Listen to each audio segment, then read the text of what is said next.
अस्सलाम वालेकुम, आप देख रहे हैं के न्यूज HD। मैं हूं किरण खान। चलते हैं आज की अहम खबरों की तरफ। A quality product by Khadim's Milk Foods, Sahiwal. रुख करेंगे साहिवाल का।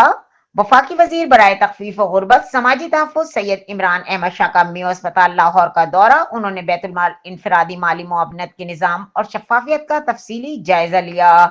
मियो अस्पताल को बैतुल माल की जानिब से 2021 और 2026 तक 3035 मरीजों के इलाज के लिए 68 करोड़ 51 लाख रुपए दिए गए। बैतुल माल की जानिब से माली साल में 2026 और 25 में 1000 मरीजों के लिए 35 करोड़ 14 लाख जारी। रमा माली साल में अब तक मियो अस्पताल लाहौर के 553 मरीजों के लिए 10 करोड़ रुपए फराहम किए जा चुके हैं।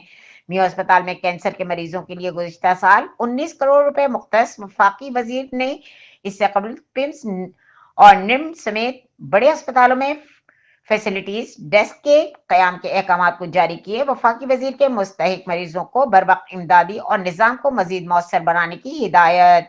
वफाकी वजीर ने वाज़ेह किया कि बैतुल माल की जानिब से दी जाने वाली इमदादी ज़कात नहीं है। मुस्तहिक मरीजों तक बरवक्त इमदाद की शफाफियत फराहम हुकूमत पाकिस्तान की अव्वलीन तरजीह है।